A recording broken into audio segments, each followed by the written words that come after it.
Education അക്കാദമിയുടെ ഒരു പുതിയ വീഡിയോയിലേക്ക് സ്വാഗതം. ഈ വീഡിയോയിലൂടെ നമ്മൾ നോക്കുന്നത് വളരെ പ്രധാനപ്പെട്ട 50 ചോദ്യങ്ങളുടെ ഒരു മോക്ക് ടെസ്റ്റാണ്. അപ്പോൾ ഇനി വരുന്ന PSCയുടെ പരീക്ഷകൾക്ക് തയ്യാറെടുക്കുന്നവർ തീർച്ചയായും മുഴുവൻ ചോദ്യങ്ങളും അറ്റൻഡ് ചെയ്യാനായിട്ട് ശ്രദ്ധിക്കുക. അപ്പോൾ നമുക്ക് ചോദ്യങ്ങളിലേക്ക് കടക്കാം. മലബാർ മാനുവൽ എഴുതുന്നതിൽ വില്യം ലോഗനെ സഹായിച്ച പ്രധാന എഴുത്തുകാരൻ ആരായിരുന്നു? മലബാർ മാനുവൽ എഴുതുന്നതിൽ വില്യം ലോഗനെ സഹായിച്ച പ്രധാന എഴുത്തുകാരൻ ആരായിരുന്നു? Option A O Chandu Menon.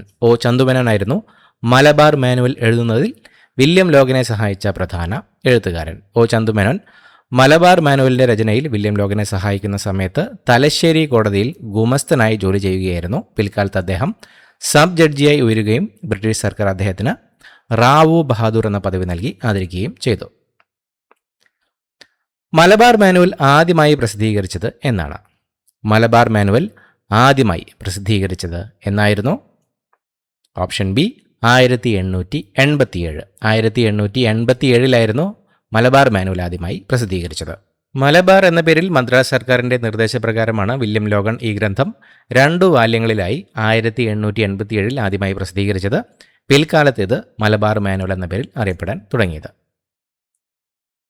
Magna Carta ഒപ്പുവെക്കപ്പെട്ടത് എന്നാണ്? മാഗ്ന കാർട്ട ഒപ്പുവെക്കപ്പെട്ടത് എന്നായിരുന്നു? Option A 1215. 1215 മാഗ്ന കാർട്ട ഒപ്പുവെക്കപ്പെട്ടത്. ഇംഗ്ലണ്ടിലെ രാജാവായിരുന്ന ജോൺ രാജാവും അവിടുത്തെ പ്രഭുക്കന്മാരും തമ്മിലാണ് 1215 ജൂൺ മാസത്തിൽ മാഗ്ന കാർട്ട എന്ന കരാർ ഒപ്പുവെക്കപ്പെട്ടത്. രാജാവ് നിയമത്തിന് മുകളിലല്ല എന്ന് പ്രഖ്യാപിച്ച ചരിത്രത്തിലെ ആദ്യത്തെ രേഖയാണിത്. പ്രത്യക്ഷ രക്ഷാ ദേവസഭ സ്ഥാപിച്ചത് ആരാണ്? പ്രത്യക്ഷ രക്ഷാ ദേവസഭ സ്ഥാപിച്ചത് ആരാണ്? ഓപ്ഷൻ എ പൊയ്കേൽ യോഹന്നാൻ. പൊയ്കേൽ യോഹന്നാനാണ് പ്രത്യക്ഷ രക്ഷാ ദേവസഭ സ്ഥാപിച്ചത്. കുമാരഗുരുദേവൻ അല്ലെങ്കിൽ പൊയ്കേൽ അപ്പച്ചൻ എന്നും അറിയപ്പെട്ടിരുന്ന പൊയ്കേൽ യോഹന്നാനാണ് പ്രത്യക്ഷ രക്ഷാ ദേവസഭ സ്ഥാപിച്ചത്. പത്തനംതിട്ട ജില്ലയിലെ ഇരവിപേരൂരാണ് ഈ സഭയുടെ ആസ്ഥാനം. കേരള ലിങ്കൺ എന്നറിയപ്പെട്ടിരുന്നത് ആരാണ്? കേരള ലിങ്കൺ എന്നറിയപ്പെട്ടിരുന്നത് ആരാണ്? Option B Pandit Karuppan. പണ്ഡിറ്റ് കറുപ്പനാണ് കേരള ലിങ്കൺ എന്ന പേരിൽ അറിയപ്പെട്ടിരുന്നത്. പാർശ്വവൽക്കരിക്കപ്പെട്ട ജനവിഭാഗങ്ങളുടെ വിദ്യാഭ്യാസ മുന്നേറ്റത്തിനായി പ്രവർത്തിച്ച പണ്ഡിറ്റ് കറുപ്പനെ കൊച്ചി മഹാരാജാവ് കവിതിലകൻ പദവി നൽകി ആദരിച്ചിട്ടുണ്ട്. അദ്ദേഹത്തിൻ്റെ പ്രശസ്തമായൊരു കൃതിയാണ് ജാതി വ്യവസ്ഥയെ വിമർശിച്ചുകൊണ്ടുള്ള എഴുതിയ ജാതിക്കുമ്മി. ആത്മവിദ്യാകാഹളം 1929 എഴുതിയത് ആരാണ്? ആത്മവിദ്യാകാഹളം 1929 എഴുതിയത് ആരാണ്? Option A Vagbhatanandan. വാഗ്ഭടാനന്ദനാണ് ആത്മവിദ്യാകാഹളം 1929 എഴുതിയത്. സാമൂഹിക പരിഷ്കർത്താവായ വാഗ്ഭടാനന്ദൻ 1917 കോഴിക്കോട് ജില്ലയിലെ കാരപ്പറമ്പിൽ ആത്മവിദ്യാസംഘം സ്ഥാപിച്ചു. ഉണരുവിൻ അഖിലേശനെ സ്മരിപ്പിൻ, ക്ഷണമെഴുന്നേൽപ്പിൻ, അനീതിയോട് എതിർപ്പിൻ എന്നത് അദ്ദേഹത്തിൻ്റെ പ്രശസ്തമായ ആഹ്വാനമാണ്. പ്രശസ്തമായ കീഴരിയൂർ ബോംബ് കേസ് നടന്ന വർഷം ഏതാണ്? പ്രശസ്തമായ കീഴരിയൂർ ബോംബ് കേസ് നടന്ന വർഷം? Option D 1942. 1942 പ്രശസ്തമായ കീഴരിയൂർ ബോംബ് കേസ് നടന്നത്. ക്വിറ്റ് ഇന്ത്യ സമരത്തിന്റെ ഭാഗമായി മലബാറിൽ നടന്ന പ്രധാനപ്പെട്ട ആക്രമണ സംഭവങ്ങളിൽ ഒന്നാണ് കീഴരിയൂർ ബോംബ് കേസ്. ഇതിലെ 1-ാം പ്രതി പ്രശസ്ത സോഷ്യലിസ്റ്റ് നേതാവായിരുന്ന KB മേനോൻ ആയിരുന്നു. സെർവൻസ് ഓഫ് മേരി ഇമ്മാക്കുലേറ്റ് ആരംഭിച്ചത് ആരാണ്? സെർവൻസ് ഓഫ് മേരി ഇമ്മാക്കുലേറ്റ് ആരംഭിച്ചത് ആരാണ്? ഓപ്ഷൻ ബി ചാവറ അച്ഛൻ. ചാവറ അച്ഛനാണ് സെർവൻസ് ഓഫ് മേരി ഇമ്മാക്കുലേറ്റ് ആരംഭിച്ചത്. ചാവറ കുര്യാക്കോസ് ഏലിയാസ് അച്ഛൻ, ചാവറ അച്ഛൻ CMI കോൺഗ്രിഗേഷൻ്റെ സ്ഥാപകരിൽ ഒരാളാണ്. പള്ളിക്കൊപ്പം പള്ളിക്കൂടം എന്ന ആശയം തിരുവിതാംകൂറിൽ നടപ്പിലാക്കി വിദ്യാഭ്യാസ വിപ്ലവത്തിന് തുടക്കമിട്ടത് അദ്ദേഹമാണ്. അമേരിക്കയിൽ അടിമത്തം നിരോധിച്ച വർഷം ഏത്? അമേരിക്കയിൽ അടിമത്തം നിരോധിച്ച വർഷം? Option C 1865. 1865 അമേരിക്കയിൽ അടിമത്തം നിരോധിച്ചത്. എബ്രഹാം ലിങ്കൺ അമേരിക്കൻ പ്രസിഡന്റായിരിക്കെയാണ് അടിമത്ത നിരോധനത്തിനായുള്ള ചരിത്രപരമായ പ്രഖ്യാപനം നടത്തിയത്. ഈ അടിമത്ത നിരോധനം പൂർണ്ണമായി നടപ്പിലാക്കിക്കൊണ്ട് US ഭരണഘടനയുടെ 13-ാം ഭേദഗതി പാസ്സാക്കപ്പെട്ടത് 1865 ഡിസംബറിലാണ്.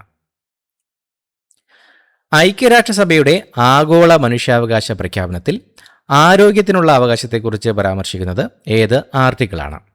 ഐക്യരാഷ്ട്രസഭയുടെ ആഗോള മനുഷ്യാവകാശ പ്രഖ്യാപനത്തിൽ ആരോഗ്യത്തിനുള്ള അവകാശത്തെക്കുറിച്ച് പരാമർശിക്കുന്നത് ഏത് ആർട്ടിക്കിളിലാണ്? Option C article 25. ഐക്യരാഷ്ട്രസഭയുടെ ആഗോള മനുഷ്യാവകാശ പ്രഖ്യാപനത്തിൽ ആരോഗ്യത്തിനുള്ള അവകാശത്തെക്കുറിച്ച് പരാമർശിക്കുന്നത് ആർട്ടിക്കിൾ 25-ലാണ്. ഐക്യരാഷ്ട്രസഭയുടെ ആഗോള മനുഷ്യാവകാശ പ്രഖ്യാപനം UDHR നടന്നത് 1948 ഡിസംബർ 10-നാണ്. ഈ ദിവസത്തിൻ്റെ ഓർമ്മയ്ക്കായാണ് എല്ലാ വർഷവും ഡിസംബർ 10 ലോക മനുഷ്യാവകാശ ദിനമായി ആചരിക്കുന്നത്.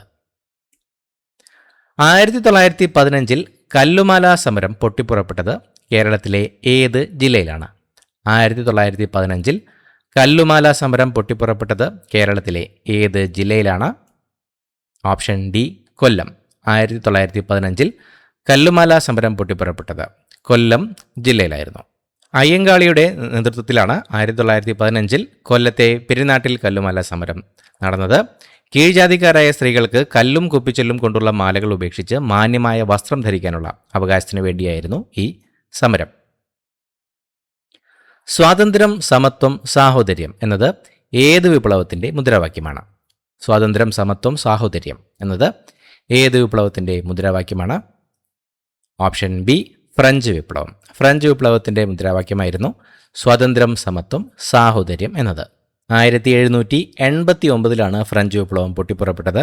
ഫ്രാൻസിലെ ലൂയി 16 രാജാവിൻ്റെ ഭരണത്തിനെതിരെയായിരുന്നു ഈ ജനകീയ പ്രക്ഷോഭം. വിഭജനത്തെക്കുറിച്ചുള്ള ഏറ്റവും പ്രമുഖമായ കൃതിയായ ഫ്രീഡം അറ്റ് മിഡ് നൈറ്റ് എഴുതിയത് ആരാണ്? വിഭജനത്തെക്കുറിച്ചുള്ള ഏറ്റവും പ്രമുഖമായ കൃതിയായ ഫ്രീഡം അറ്റ് മിഡ് നൈറ്റ് എഴുതിയത് ആരാണ്? Option B Dominique Lapierre.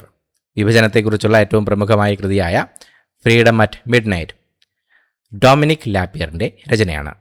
Dominic ലാപ്പിയറും Larry കോളിൻസും ചേർന്നാണ് ഫ്രീഡം അറ്റ് മിഡ് നൈറ്റ് എന്ന വിഖ്യാത ഗ്രന്ഥം രചിച്ചത്. ഇന്ത്യൻ സ്വാതന്ത്ര്യ സമര ചരിത്രവും ഇന്ത്യ പാകിസ്ഥാൻ വിഭജനവുമാണ് ഈ പുസ്തകത്തിൻ്റെ പ്രമേയം. ഇന്ത്യൻ സ്വാതന്ത്ര്യ സമയത്ത് ഹൈദരാബാദ് ഭരിച്ചിരുന്നത് ആരായിരുന്നു? ഇന്ത്യൻ സ്വാതന്ത്ര്യ സമയത്ത് ഹൈദരാബാദ് ഭരിച്ചിരുന്നത് ആരായിരുന്നു? Option A Osman Ali Khan. ഉസ്മാൻ അലി ഖാൻ ആയിരുന്നു ഇന്ത്യൻ സ്വാതന്ത്ര്യ സമയത്ത് ഹൈദരാബാദ് ഭരിച്ചിരുന്നത്. ഇന്ത്യൻ സ്വാതന്ത്ര്യത്തിന് ശേഷം ഹൈദരാബാദിനെ ഇന്ത്യൻ യൂണിയനിൽ ലയിപ്പിക്കുന്നതിനായി ഇന്ത്യൻ സൈന്യം നടത്തിയ സൈനിക നീക്കമാണ് 1948 ഓപ്പറേഷൻ പോളോ. മലബാർ ജില്ലാ കളക്ടറായിരുന്ന കനോലിയെ കൊലപ്പെടുത്തിയത് ആരായിരുന്നു? തന്നിരിക്കുന്നവരിൽ മലബാർ ജില്ലാ കളക്ടറായിരുന്ന കനോലിയെ കൊലപ്പെടുത്തിയത് ആരായിരുന്നു? Option C Haidarman. തന്നിരിക്കുന്നവരിൽ ഹൈദർമാനാണ് മലബാർ ജില്ലാ കളക്ടറായിരുന്ന കനോലിയെ കൊലപ്പെടുത്തിയത്. 1855 സെപ്റ്റംബർ 11-നാണ് മലബാർ കളക്ടറായിരുന്ന HV കനോലി കോഴിക്കോട്ടുള്ള തൻ്റെ ബംഗ്ലാവിൽ വെച്ച് കൊല്ലപ്പെട്ടത്. ഡച്ച് ഈസ്റ്റ് ഇന്ത്യ കമ്പനി ആരംഭിച്ചത് എന്നാണ്? ഡച്ച് ഈസ്റ്റ് ഇന്ത്യ കമ്പനി ആരംഭിച്ചത് എന്നാണ്? Option B 1602. 1602 Dutch east India company ആരംഭിച്ചത്. ഡച്ചുകാർ ഇന്ത്യയിൽ ആദ്യമായി ഫാക്ടറി സ്ഥാപിച്ചത് 1605 മസൂലിപട്ടണത്താണ്. ആന്ധ്രാപ്രദേശിലെ മസൂലിപട്ടണത്തിൽ. കേരളത്തിൽ ഡച്ചുകാരുടെ പ്രധാന ഭരണകേന്ദ്രം കൊച്ചിയായിരുന്നു. ബ്രാഹ്മണ മേധാവിത്വത്തിനെതിരെയുള്ള വെല്ലുവിളിയായി മാറിയ പ്രശസ്തമായ അരുവിപ്പുറം പ്രതിഷ്ഠ നടത്തിയത് ആരാണ്?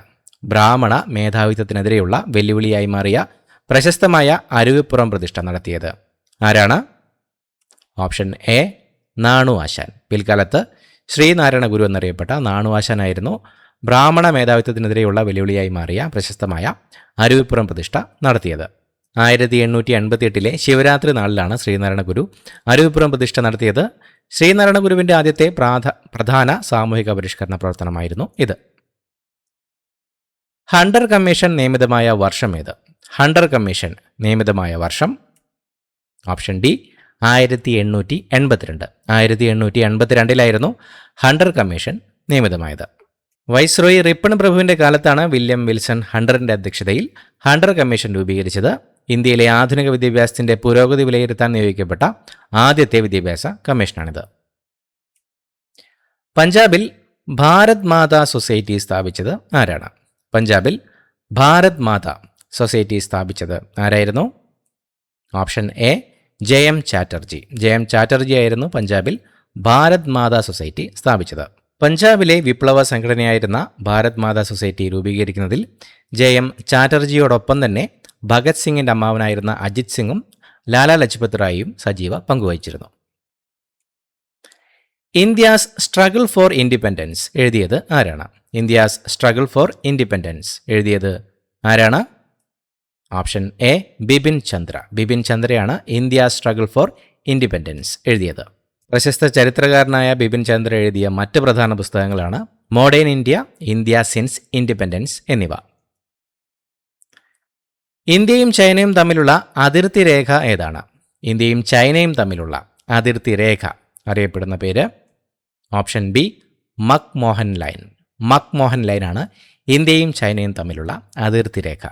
ഹെൻറി മക്മോഹൻ എന്ന ബ്രിട്ടീഷ് ഉദ്യോഗസ്ഥന്റെ പേരിൽ നിന്നുമാണ് ഇന്ത്യ ചൈന അതിർത്തി രേഖയ്ക്ക് മക്മോഹൻ ലൈൻ എന്ന പേര് ലഭിച്ചത്.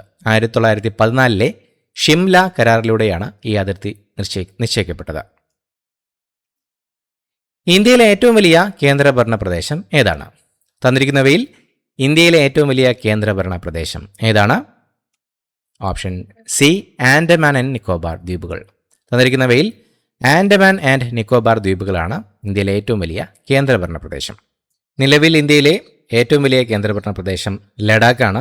വിസ്തീർണത്തിൻ്റെ അടിസ്ഥാനത്തിൽ ഇന്ത്യയിലെ ഏറ്റവും ചെറിയ കേന്ദ്രഭരണ പ്രദേശം ലക്ഷദ്വീപും ആണ്. ഇന്ത്യയുടെ ദേശീയ നദി ഏതാണ്? ഇന്ത്യയുടെ ദേശീയ നദി ഓപ്ഷൻ എ ഗംഗ. ഗംഗയാണ് ഇന്ത്യയുടെ ദേശീയ നദി. 2008 നവംബർ 4-നാണ് ഗംഗാ നദിയെ ഇന്ത്യയുടെ ദേശീയ നദിയായി പ്രഖ്യാപിച്ചത്. ഇന്ത്യയിൽ ഏറ്റവും കൂടുതൽ ദൂരം ഒഴുകുന്ന നദിയും ഗംഗയാണ്. ഇന്ത്യയിലെ പ്ലാനിംഗ് കമ്മീഷന്റെ ആദ്യ ചെയർമാൻ ആരാണ്? ഇന്ത്യയിലെ പ്ലാനിംഗ് കമ്മീഷന്റെ ആദ്യ chairman option C Jawaharlal Nehru. Jawaharlal Nehru ആയിരുന്നു ഇന്ത്യയിലെ പ്ലാനിംഗ് കമ്മീഷന്റെ ആദ്യ ചെയർമാൻ. 1950 മാർച്ച് 15-നാണ് ഇന്ത്യയിൽ പ്ലാനിംഗ് കമ്മീഷൻ നിലവിൽ വന്നത്. പ്ലാനിംഗ് കമ്മീഷന്റെ ആദ്യ ഡെപ്യൂട്ടി ചെയർമാൻ ഗുൽസാരിലാൽ നന്ദയും ആയിരുന്നു.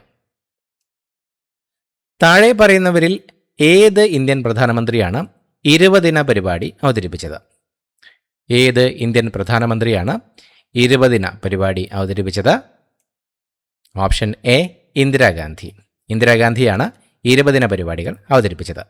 1975 അടിയന്തരാവസ്ഥ കാലത്താണ് ദാരിദ്ര്യ നിർമ്മാർജ്ജനവും സാമ്പത്തിക പുരോഗതിയും ലക്ഷ്യമിട്ട് ഇന്ദിരാഗാന്ധി 20-ദിന പരിപാടി 20 പോയിന്റ് പ്രോഗ്രാം പ്രഖ്യാപിച്ചത്. ഇന്ത്യയിൽ സൈന്യസഹായ വ്യവസ്ഥ നടപ്പിലാക്കിയത് ആരാണ്? ഇന്ത്യയിൽ സൈന്യസഹായ വ്യവസ്ഥ നടപ്പിലാക്കിയത് ആരാണ്? ഓപ്ഷൻ ബി വെല്ലസ്ലി പ്രഭു. വെല്ലസ്ലി പ്രഭു ആയിരുന്നു ഇന്ത്യയിൽ സൈനിക സഹായ വ്യവസ്ഥ നടപ്പിലാക്കിയത്. സൈന്യസഹായ വ്യവസ്ഥയിൽ ഒപ്പുവെച്ച ആദ്യത്തെ ഇന്ത്യൻ സ്വദേശി രാജ്യം ഹൈദരാബാദ് ആയിരുന്നു. 1857 വിപ്ലവത്തിലെ ആദ്യത്തെ രക്തസാക്ഷി ആരാണ്? 1857 വിപ്ലവത്തിലെ ആദ്യത്തെ രക്തസാക്ഷി ആരാണ്? Option C Mangal Pandey. മംഗൾ പാണ്ഡെ ആയിരുന്നു 1857 വിപ്ലവത്തിലെ ആദ്യത്തെ രക്തസാക്ഷി. 1857 വിപ്ലവം പൊട്ടിപ്പുറപ്പെട്ടത് മീററ്റിൽ നിന്നായിരുന്നു. മംഗൾ പാണ്ഡെയെ 1857 ഏപ്രിൽ 8-നാണ് ബ്രിട്ടീഷുകാർ തൂക്കിലേറ്റിയത്. ഇന്ത്യൻ നാഷണൽ കോൺഗ്രസിന്റെ ആദ്യ പ്രസിഡന്റ് ആരാണ്? ഇന്ത്യൻ നാഷണൽ കോൺഗ്രസിന്റെ ആദ്യ പ്രസിഡന്റ് ആരാണ്? Option C WC Banerjee. WC Banerjee ആയിരുന്നു ഇന്ത്യൻ നാഷണൽ കോൺഗ്രസിന്റെ ആദ്യ പ്രസിഡന്റ്. 1885 ഡിസംബർ 28-ന് ബോംബെയിലെ ഗോകുൽദാസ് തേജ്പാൽ സംസ്കൃത കോളേജിൽ വെച്ചാണ് ഇന്ത്യൻ നാഷണൽ കോൺഗ്രസ് രൂപീകൃതമായത്. ആദ്യ സമ്മേളനത്തിൽ 72 പ്രതിനിധികളാണ് പങ്കെടുത്തത്. താഴെ പറയുന്നവയിൽ മഹാത്മാഗാന്ധിയുടെ നേതൃത്വത്തിൽ നടക്കാത്ത സമരം ഏതാണ്? തന്നിരിക്കുന്നവയിൽ മഹാത്മാഗാന്ധിയുടെ നേതൃത്വത്തിൽ നടക്കാത്ത സമരം ഏതാണ്? ഓപ്ഷൻ ഡി ഹോം റൂൾ പ്രസ്ഥാനം. തന്നിരിക്കുന്നവയിൽ ഹോം റൂൾ പ്രസ്ഥാനമാണ് മഹാത്മാഗാന്ധിയുടെ നേതൃത്വത്തിൽ നടക്കാത്ത സമരം. ആനി ബസന്റും ബാലഗംഗാധര തിലകും ചേർന്നാണ് 1916 ഇന്ത്യയിൽ ഹോം റൂൾ പ്രസ്ഥാനം ആരംഭിച്ചത്. മൂഷകവംശം എന്ന കാവ്യം രചിച്ചത് ആരാണ്? മൂഷകവംശം എന്ന കാവ്യം രചിച്ചത് ആരാണ്? Option B അതുലൻ. അതുലനാണ് മൂഷകവംശം എന്ന കാവ്യം രചിച്ചത്. വിദ്യാധിരാജ എന്നറിയപ്പെടുന്ന കേരളത്തിലെ സാമൂഹിക പരിഷ്കർത്താവ് ആരാണ്? വിദ്യാധിരാജ എന്നറിയപ്പെടുന്ന കേരളത്തിലെ സാമൂഹിക പരിഷ്കർത്താവ് ആരാണ്? ഓപ്ഷൻ സി ചട്ടമ്പി സ്വാമികൾ. ചട്ടമ്പി സ്വാമികളാണ് വിദ്യാധിരാജ എന്നറിയപ്പെടുന്ന കേരളത്തിലെ സാമൂഹിക പരിഷ്കർത്താവ്. കാൾ മാർക്സിന്റെ ജീവചരിത്രം മലയാളത്തിലേക്ക് വിവർത്തനം ചെയ്തത് ആരാണ്? കാൾ മാർക്സിന്റെ ജീവചരിത്രം മലയാളത്തിലേക്ക് വിവർത്തനം ചെയ്തത് ആരാണ്? Option A Swadeshabhimani Ramakrishna Pillai. സ്വദേശാഭിമാനി രാമകൃഷ്ണപിള്ളയായിരുന്നു കാൾ മാർക്സിന്റെ ജീവചരിത്രം മലയാളത്തിലേക്ക് വിവർത്തനം ചെയ്തത്. ഭാരത കേസരി എന്നറിയപ്പെടുന്ന സാമൂഹിക പരിഷ്കർത്താവ് ആരാണ്? ഭാരത കേസരി എന്നറിയപ്പെടുന്ന സാമൂഹിക പരിഷ്കർത്താവ് ആരാണ്? Option B Mannathu Padmanabhan. മന്നത്ത് പത്മനാഭനാണ് ഭാരത കേസരി എന്നറിയപ്പെടുന്ന സാമൂഹിക പരിഷ്കർത്താവ്. മന്നത്ത് പത്മനാഭന്റെ നേതൃത്വത്തിൽ 1914 October 31 Nair service society NSS സ്ഥാപിതമായത്. ഏത് ശിവപ്രതിഷ്ഠയ്ക്ക് ശേഷമാണ് ശ്രീനാരായണ ഗുരു നാം പ്രതിഷ്ഠിച്ചത് ഈഴവ ശിവനെയാണ് ബ്രാഹ്മണ ശിവനെയല്ല എന്ന് മറുപടി നൽകിയത്? ഏത് ശിവപ്രതിഷ്ഠയ്ക്ക് ശേഷമാണ് ശ്രീനാരായണ ഗുരു നാം പ്രതിഷ്ഠിച്ചത് ഈഴവ ശിവനെയാണ് ബ്രാഹ്മണ ശിവനെയല്ല എന്ന് മറുപടി നൽകിയത്? Option B Aruvippuram. അരുവിപ്പുറം ശിവപ്രതിഷ്ഠയ്ക്ക് ശേഷമാണ് ശ്രീനാരായണ ഗുരു നാം പ്രതിഷ്ഠിച്ചത് ഈഴവ ശിവനെയാണ് ബ്രാഹ്മണ ശിവനെയല്ല എന്ന് മറുപടി നൽകിയത്. അരുവിപ്പുറം ക്ഷേത്രത്തിന്റെ ചുവരുകളിൽ ഗുരു കുറിച്ച ജാതിഭേദം മതദ്വേഷം ഏതുമില്ലാതെ സർവരും സോദരത്വേന വാഴുന്ന മാതൃകാ സ്ഥാനമാണിത് എന്ന വരികൾ കേരള നവോത്ഥാന ചരിത്രത്തിലെ സുപ്രധാന പ്രഖ്യാപനമാണ്. സാധുജന പരിപാലന സംഘം ആരുടെ നേതൃത്വത്തിലാണ് സ്ഥാപിതമായത്? സാധുജന പരിപാലന സംഘം ആരുടെ നേതൃത്വത്തിലാണ് സ്ഥാപിതമായത്? Option A Ayyankali. സാധുജന പരിപാലന സംഘം അയ്യങ്കാളിയുടെ നേതൃത്വത്തിലായിരുന്നു സ്ഥാപിതമായത്. 1907 വെങ്ങാനൂരിൽ വെച്ചാണ് അയ്യങ്കാളി സാധുജന പരിപാലന സംഘം സ്ഥാപിച്ചത്. ഇതിന്റെ മുഖപത്രമായി 1913 അദ്ദേഹം സാധുജന പരിപാലിനി മാസിക ആരംഭിക്കുകയും ചെയ്തു. പാർലമെന്റ് രൂപീകരിച്ച സംസ്ഥാന പുനഃസംഘടനാ കമ്മീഷന്റെ ചെയർമാൻ ആരായിരുന്നു? പാർലമെന്റ് രൂപീകരിച്ച സംസ്ഥാന പുനഃസംഘടനാ കമ്മീഷന്റെ ചെയർമാൻ ആരായിരുന്നു? Option A justice Fazal Ali. Justice Fazal Ali ആയിരുന്നു പാർലമെന്റ് രൂപീകരിച്ച സംസ്ഥാന പുനഃസംഘടനാ കമ്മീഷന്റെ ചെയർമാൻ. 1953 രൂപീകരിച്ച സംസ്ഥാന പുനഃസംഘടനാ കമ്മീഷനിൽ KM പണിക്കർ, HN ഖുൻസ്രു എന്നിവരായിരുന്നു മറ്റംഗങ്ങൾ. ഈ കമ്മീഷന്റെ ശുപാർശ പ്രകാരമാണ് 1956 നവംബർ 1 ഭാഷാടിസ്ഥാനത്തിൽ കേരള സംസ്ഥാനം രൂപീകൃതമായത്. ISROയുടെ ആസ്ഥാനം എവിടെയാണ്? ISROയുടെ ആസ്ഥാനം എവിടെയാണ്? ഓപ്ഷൻ എ ബാംഗ്ലൂരിലാണ് ISROയുടെ ആസ്ഥാനം സ്ഥിതി ചെയ്യുന്നത്. 1969 ഓഗസ്റ്റ് 15 ISRO രൂപീകൃതമായത്. ഇതിന്റെ ആദ്യ ചെയർമാൻ വിക്രം സാരാഭായ് ആയിരുന്നു. ലോക യോഗാ ദിനമായി ആചരിക്കുന്നത് എന്നാണ്? ലോക യോഗാ ദിനമായി ആചരിക്കുന്നത് എന്നാണ്? Option B June 21. ജൂൺ 21 ലോക യോഗാ ദിനമായി ആചരിക്കുന്നത്. ഐക്യരാഷ്ട്രസഭ 2014 ഡിസംബറിലാണ് ജൂൺ 21 അന്താരാഷ്ട്ര യോഗാ ദിനമായി പ്രഖ്യാപിച്ചത്. ആദ്യത്തെ ലോക യോഗാ ദിനം ആചരിച്ചത് 2015 ജൂൺ 21. ബാലഗംഗാധര തിലകിനെക്കുറിച്ച് എഴുതിയ ഫാദർ ഓഫ് ഇന്ത്യൻ അൺറെസ്റ്റ് എന്ന പുസ്തകത്തിന്റെ രചയിതാവ് ആരാണ്? ബാലഗംഗാധര തിലകിനെക്കുറിച്ച് എഴുതിയ ഫാദർ ഓഫ് ഇന്ത്യൻ അൺറെസ്റ്റ് എന്ന പുസ്തകത്തിന്റെ രചയിതാവ് ആരാണ്? Option A Valentine Chirol. Valentine ഷിറോളാണ് ബാലഗംഗാധര തിലകിനെക്കുറിച്ച് എഴുതിയ ഫാദർ ഓഫ് ഇന്ത്യൻ അൺറെസ്റ്റ് എന്ന പുസ്തകത്തിന്റെ രചയിതാവ്. വാലന്റൈൻ ഷിറോൾ എഴുതിയ ഇന്ത്യൻ അൺറെസ്റ്റ് എന്ന പുസ്തകത്തിലാണ് തിലകനെ ഫാദർ ഓഫ് ഇന്ത്യൻ അൺറെസ്റ്റ് എന്ന് വിശേഷിപ്പിച്ചത്. ഇതിനെതിരെ തിലകൻ ബ്രിട്ടനിൽ പോയി മാനനഷ്ട കേസ് ഫയൽ ചെയ്യുകയുണ്ടായി. പ്രപഞ്ചശാസ്ത്രത്തെക്കുറിച്ചുള്ള a brief history of time എന്ന പ്രശസ്തമായ സയൻസ് പുസ്തകം ആരുടെ കൃതിയാണ്? പ്രപഞ്ചശാസ്ത്രത്തിനെക്കുറിച്ചുള്ള a brief history of time എന്ന പ്രശസ്തമായ സയൻസ് പുസ്തകം ആരുടെ കൃതിയാണ്? Option C Stephen Hawking. പ്രപഞ്ചശാസ്ത്രത്തെക്കുറിച്ചുള്ള a brief history of time എന്ന പ്രശസ്തമായ സയൻസ് പുസ്തകം സ്റ്റീഫൻ ഹോക്കിങ്ങിന്റെ കൃതിയാണ്. ഇന്ത്യൻ ദേശീയതയുടെ പ്രവാചകൻ എന്നറിയപ്പെടുന്നത് ആരാണ്? ഇന്ത്യൻ ദേശീയതയുടെ പ്രവാചകൻ എന്നറിയപ്പെടുന്നത് ആരാണ്? Option A Rajaram Mohan Roy. രാജാറാം മോഹൻ റോയ് ആണ് ഇന്ത്യൻ ദേശീയതയുടെ പ്രവാചകൻ എന്ന് അറിയപ്പെടുന്നത്. സതി നിരോധിക്കുന്നതിനായി വില്യം ബെന്റിക് പ്രഭുവിന് പിന്തുണ നൽകിയ പ്രധാന സാമൂഹിക പരിഷ്കർത്താവാണ് രാജാറാം മോഹൻ റോയ്. അഴിമതി തടയുന്നതിനായി ദേശീയ തലത്തിൽ രൂപീകരിച്ചിട്ടുള്ള സ്ഥാപനത്തിന്റെ പേരെന്താണ്? അഴിമതി തടയുന്നതിനായി ദേശീയ തലത്തിൽ രൂപീകരിച്ചിട്ടുള്ള സ്ഥാപനത്തിന്റെ പേര്? Option B Lokpal. അഴിമതി തടയുന്നതിനായി ദേശീയ തലത്തിൽ രൂപീകരിച്ചിട്ടുള്ള സ്ഥാപനത്തിന്റെ പേരാണ് ലോക്പാൽ. ഇന്ത്യയിൽ കേന്ദ്രതലത്തിൽ അഴിമതി തടയാൻ ലോക്പാലും സംസ്ഥാന തലങ്ങളിൽ അഴിമതി തടയാൻ ലോകായുക്തയും പ്രവർത്തിക്കുന്നു. ഇന്ത്യയിൽ ആദ്യത്തെ ലോക്പാൽ ചെയർമാൻ ജസ്റ്റിസ് പിനാക്കി ചന്ദ്രഘോഷ് ആണ്. ബോംബെയിൽ വെച്ച് നടന്ന ഇന്ത്യൻ നാഷണൽ കോൺഗ്രസിന്റെ ആദ്യ സമ്മേളനത്തിൽ അധ്യക്ഷത വഹിച്ചത് ആരാണ്?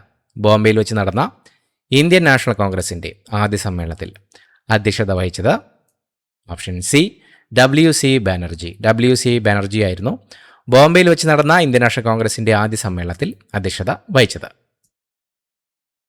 ആന്ധ്ര കേസരി എന്നറിയപ്പെടുന്നത് ആരാണ്? ആന്ധ്ര കേസരി എന്നറിയപ്പെടുന്നത് ആരാണ്? ഓപ്ഷൻ ബി ടി പ്രകാശമാണ് ആന്ധ്ര കേസരി എന്ന പേരിൽ അറിയപ്പെടുന്നത്. ആന്ധ്ര സംസ്ഥാന രൂപീകരണത്തിനു വേണ്ടി 56 ദിവസം നിരാഹാരമനുഷ്ഠിച്ച് രക്തസാക്ഷിത്വം വരിച്ച പ്രശസ്ത നേതാവാണ് പോറ്റി ശ്രീരാമലു. അതിനുശേഷം രൂപീകരിച്ച ആന്ധ്ര സംസ്ഥാനത്തിന്റെ ആദ്യ മുഖ്യമന്ത്രിയായിരുന്നു ടി പ്രകാശം. GSTയുടെ പൂർണ്ണരൂപം എന്താണ്? GSTയുടെ പൂർണ്ണരൂപം എന്താണ്? Option B goods and service tax എന്നതാണ് GSTയുടെ പൂർണ്ണരൂപം. ഇന്ത്യയിൽ ചരക്ക് സേവന നികുതി GST നിലവിൽ വന്നത് 2017 ജൂലൈ 1-നാണ്. GST നടപ്പിലാക്കിയ ആദ്യ ഇന്ത്യൻ സംസ്ഥാനം അസമാണ്. അരയ സമാജം സ്ഥാപിച്ചത് ആരാണ്? ഓപ്ഷൻ സി പണ്ഡിറ്റ് കറുപ്പനാണ് അരയ സമാജം സ്ഥാപിച്ചത്. കേരളത്തിലെ മേൽമുണ്ട് സമരം ഈ പേരിലും അറിയപ്പെടുന്നു. കേരളത്തിലെ മേൽമുണ്ട് സമരം അറിയപ്പെടുന്ന മറ്റൊരു പേര് ഓപ്ഷൻ എ ചാനാർ ലഹള. കേരളത്തിലെ മേൽമുണ്ട് സമരം ചാനാർ ലഹള എന്ന പേരിലും അറിയപ്പെടുന്നു. തിരുവിതാംകൂറിൽ ചാനാർ സമുദായത്തിലെ സ്ത്രീകൾക്ക് മാന്യമായി മേൽവസ്ത്രം ധരിക്കാനുള്ള അവകാശത്തിന് വേണ്ടി നടന്ന സമരമാണിത്. ഇന്ത്യൻ സ്വാതന്ത്ര്യ സമയത്ത് ബ്രിട്ടനിലെ പ്രധാനമന്ത്രി ആരായിരുന്നു? ഇന്ത്യൻ സ്വാതന്ത്ര്യ സമയത്ത് ബ്രിട്ടനിലെ പ്രധാനമന്ത്രി ആരായിരുന്നു? ഓപ്ഷൻ എ ക്ലമന്റ് ആറ്റ്ലി ആയിരുന്നു ഇന്ത്യൻ സ്വാതന്ത്ര്യ സമയത്ത് ബ്രിട്ടനിലെ പ്രധാനമന്ത്രി. 1947 ഓഗസ്റ്റ് 15-ന് ഇന്ത്യ സ്വാതന്ത്ര്യം നേടുമ്പോൾ ബ്രിട്ടനിലെ ലേബർ പാർട്ടി നേതാവായിരുന്നു ക്ലമന്റ് ആറ്റ്ലി. ഇന്ത്യക്ക് സ്വാതന്ത്ര്യം നൽകാൻ തീരുമാനിച്ച തീയതി പ്രഖ്യാപിച്ച ആറ്റ്ലി പ്രഖ്യാപനം ഫെബ്രുവരി 1947-ലാണ് നടന്നത്. A long walk to freedom ആരുടെ ആത്മകഥയാണ്? ഓപ്ഷൻ ബി നെൽസൺ മണ്ടേലയുടെ ആത്മകഥയാണ് a long walk to freedom. ദക്ഷിണാഫ്രിക്കയിലെ വർണ്ണവിവേചനത്തിനെതിരെ പോരാടിയ വിപ്ലവകാരിയാണ് നെൽസൺ മണ്ടേല. അദ്ദേഹം ദക്ഷിണാഫ്രിക്കയുടെ ആദ്യത്തെ കറുത്ത വർഗ്ഗക്കാരനായ പ്രസിഡന്റായി തിരഞ്ഞെടുക്കപ്പെട്ടിട്ടുണ്ട്. ഇന്ത്യയിൽ 10+2+3 എന്ന വിദ്യാഭ്യാസ രീതിയിൽ ശുപാർശ ചെയ്ത വിദ്യാഭ്യാസ കമ്മീഷന്റെ പേരെന്താണ്? ഇന്ത്യയിൽ 10+2+3 എന്ന വിദ്യാഭ്യാസ രീതി ശുപാർശ ചെയ്ത വിദ്യാഭ്യാസ കമ്മീഷന്റെ പേര് option B DS Kothari commission. ഇന്ത്യയിൽ 10+2+3 എന്ന വിദ്യാഭ്യാസ രീതി ശുപാർശ ചെയ്ത വിദ്യാഭ്യാസ കമ്മീഷനാണ് DS കോത്താരി കമ്മീഷൻ. 1964-ലാണ് DS കോത്താരിയുടെ അധ്യക്ഷതയിൽ ദേശീയ വിദ്യാഭ്യാസ കമ്മീഷൻ കോത്താരി കമ്മീഷൻ രൂപീകരിച്ചത്. ഈ കമ്മീഷന്റെ ശുപാർശകളെ തുടർന്നാണ് 1968-ൽ ഇന്ത്യയിൽ ആദ്യത്തെ ദേശീയ വിദ്യാഭ്യാസ നയം രൂപീകരിച്ചത്. ഇത്രയുമാണ് ചോദ്യങ്ങൾ. പുതിയൊരു വീഡിയോയുമായി വീണ്ടും കാണാം. Thank you so much for watching. Have A nice day.